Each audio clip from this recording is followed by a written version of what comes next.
देखो, अब बहुपद में ये जो नियम देख रहे हो इसको याद रखना बहुत ज़रूरी है, ख़ास करके रैखिक बहुपद वाला और द्विघात बहुपद वाला। त्रिघात बहुपद वाला भी ज़रूरी है नॉलेज के दृष्टिकोण से, लेकिन परीक्षा के दृष्टिकोण से उतना ज़रूरी नहीं है। लेकिन फिर भी हम क्या करेंगे, याद रखेंगे इन सब को, है ना।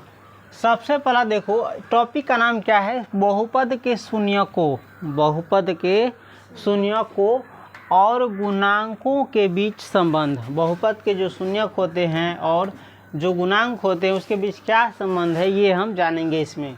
सबसे पहला देखो है रैखिक बहुपद के लिए। किस बहुपद के लिए, रैखिक बहुपद के लिए। रैखिक बहुपद यानी जिसका घात एक हो, बता चुके थे इनसे पहले।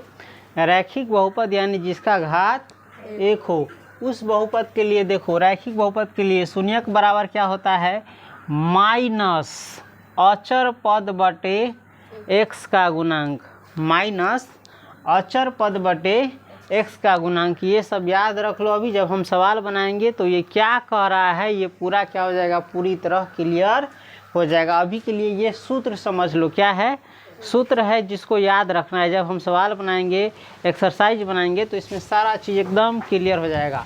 तो रैखिक बहुपद के लिए शून्यक बराबर क्या होता है, माइनस अचर पद बटे एक्स का गुणांक। देखो अभी हम ये जो बता रहे हैं ये भाषा में बता रहे हैं, किस में बता रहे हैं, भाषा में बता रहे हैं। इसके बाद हम संकेत में बताएंगे, समझ गया। तो अभी भाषा वाला याद रखो। रैखिक बहुपद के लिए शून्यक बराबर क्या होता है, माइनस अचर पद बटे एक्स का गुणांक। जैसे देखो 2x + 5 बराबर इज क्या है, रैखिक बहुपद है। क्या है, रैखिक बहुपद है। क्योंकि इसका पावर 1 है।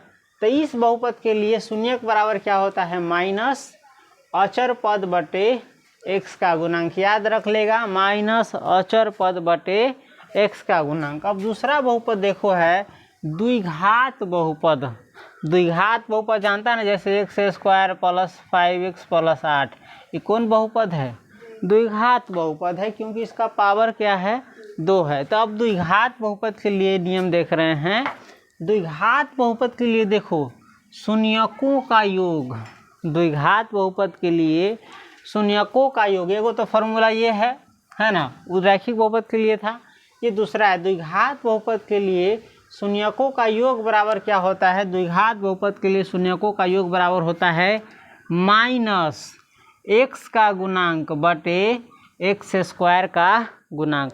द्विघात बहुपद के लिए शून्यकों का योग बराबर क्या होता है, माइनस एक्स का गुणांक बटे x² का गुणांक।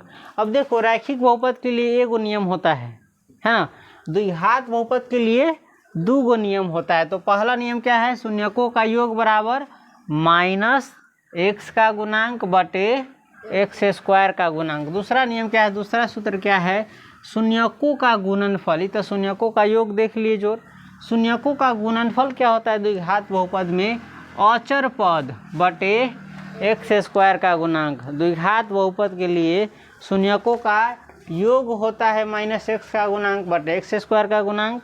शून्यकों का गुणनफल होता है अचर पद बटे x² का गुणांक, अचर पद बटे x² का गुणांक। ये दोनों हो गया द्विघात बहुपद के लिए। अब त्रिघात बहुपद के लिए देखो, त्रि माने होता है 3, इसके लिए 3 गो नियम होगा। एगो या देख रहा है, एगो या है और एगो या नीचे है, जगह नहीं होने के कारण। त्रिघात बहुपदों के लिए देखो शून्यकों का योग, त्रिघात बहुपद के लिए शून्यकों का योग बराबर क्या होता है, माइनस x² का गुणांक बटे x³ का गुणांक। त्रिघात बहुपद यानी जेकर पावर 3 गो वाला रहे, है ना। त्रिघात बहुपद के लिए शून्यकों का योग बराबर क्या होता है, माइनस x² का गुणांक बटे x³ का गुणांक। गुणांक क्या आ रहा है, ये ज़्यादा हार्ड नहीं है, एकदम क्लियर है, एकदम हल्का है, हम बता देंगे। जैसे देखो 2x + 5 है ना, इसमें x का गुणांक कितना है, तो x को छोड़ देंगे, बाकी जो बच जाता है कौन चीज़, 2, तो यही है गुणांक।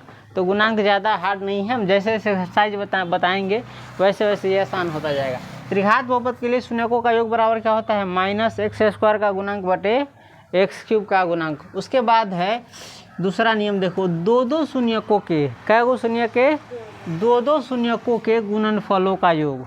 दो दो शून्यकों के गुणनफलों का योग क्या होता है? एक्स का गुणांक बटे एक्स क्यूब का गुणांक, यानी एक्स के पावर 3 का गुणांक। समझ गया? उसके बाद सीधे शून्यकों का गुणनफल। शून्यकों का गुणनफल बराबर क्या होता है? माइनस अचर पद बटे एक्स क्यूब का गुणांक। तो ये इस प्रकार से रैखिक बहुपद के लिए, द्विघात बहुपद के लिए,